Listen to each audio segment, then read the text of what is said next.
All right, for my CDL A in-cab air brake tug test, I'm going to start by going over my safe start procedure. My wheels are chock, my truck's in neutral, my parking brakes are set. I'm going to check my seatbelt, make sure it latches properly, which it does. The seatbelt itself is not frayed, ripped, or torn. And now I'm going to knock out all the rest of my safety stuff. Beside my seat, I got a properly rated ABC fire extinguisher that is fully charged, indicated by the gauge. I have 3 red reflective triangles. I have spare fuses. Coming up to all my glass and mirrors, they are secure to the truck, no illegal stickers or decals. They're clean, but most importantly, all my mirrors are dusted to my liking. Now, when I go ahead and start my truck up, as it's warming up, I'm going to be looking for 2 things. I would like my ABS indicator light to go out, and on my primary air gauge, I would like to see a charging or a fully charged system. So I'm going to turn my key, let it do its little diagnostics, and then I'm going to start it up.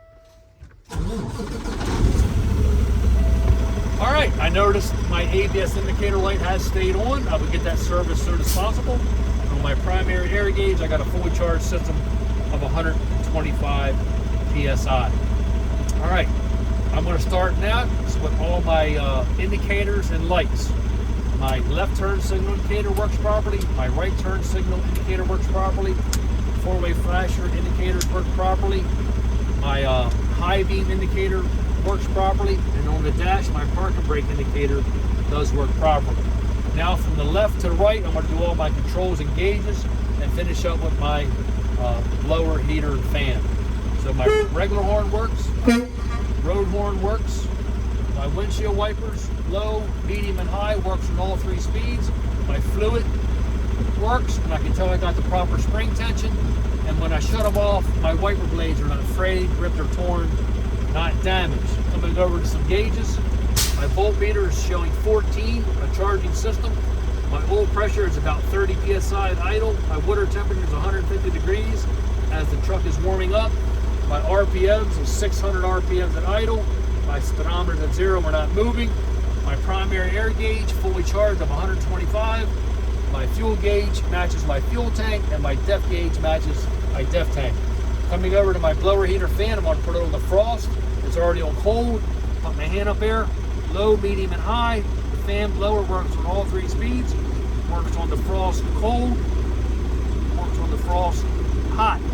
Moving it down to the floor. Works on the floor hot. Works on the floor cold. Blower, heater, fan is all working properly. Now I'd like to move on to my air brake test. I'm going to do 3 tests: a 1-minute pressurized leak test, a low pressure indicator test, and an emergency spring rate test. And I will let you know I'm starting this test with a fully charged system of 125 PSI.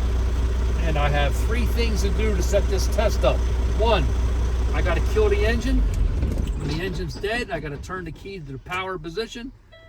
And then peace, I got to release both my brakes. On my primary air gauge, once the system levels out, the needle stops moving, I'm going to put my foot on that brake for 1 minute, and in that minute, I can't lose more than 4 PSI for this combination vehicle. Could you time me for that minute? Coming down with McCormick Spice. All right, the system has leveled out, and my needle stopped moving. I'm going to put my foot on the brake for 1 minute. I'll let you know when to start. All right, you can start.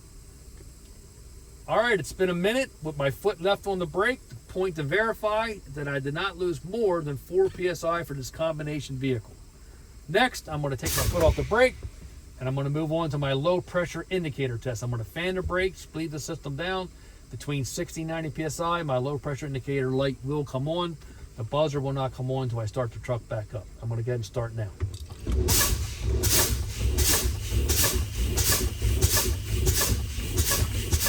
All right, my low pressure indicator light has come on my primary gauge. I'm between 60 and 90 PSI. It is working properly. Next, for my spring brake test, I'm going to continue to fan the brakes, bleed the system down. Between 20 and 40 PSI, the spring brakes will apply on the truck and trailer, and both knobs should pop out. And for this test, I'm going to keep my eye on these knobs because they might not pop out at the same time.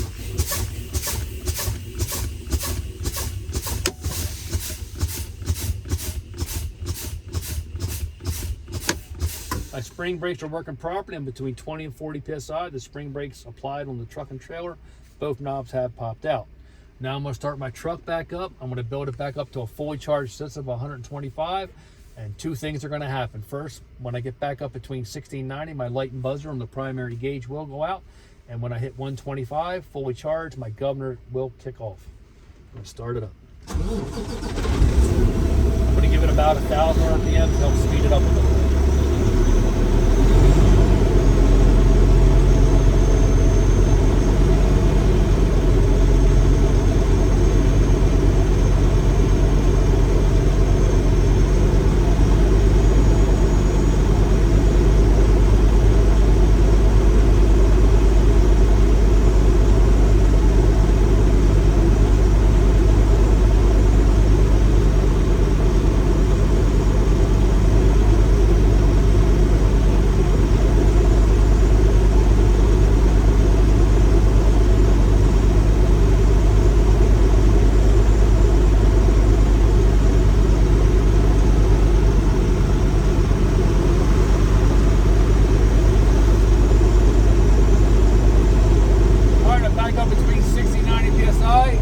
Pressure indicator light and buzzer has went out.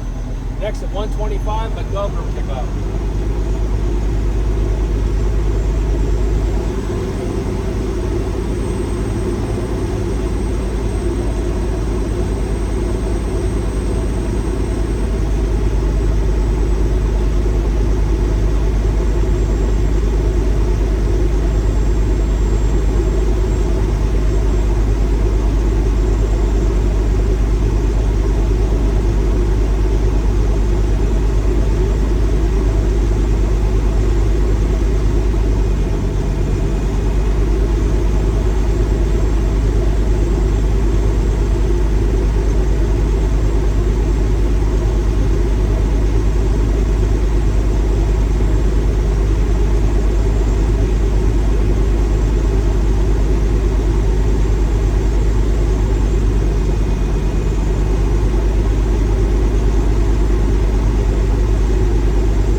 Kicked out. I got a fully charged system, 125 psi.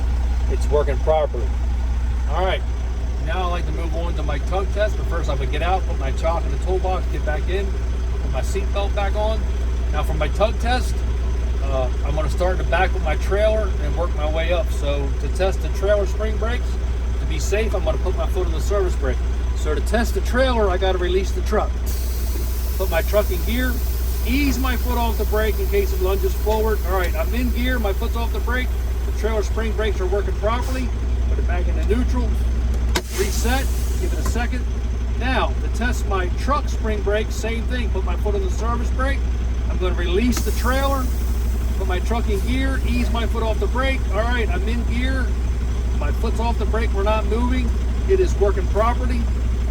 Now to test my service brake, I'm not gonna do it, but I'll explain how I do it. I drive forward 5 miles an hour, I hit the service brake.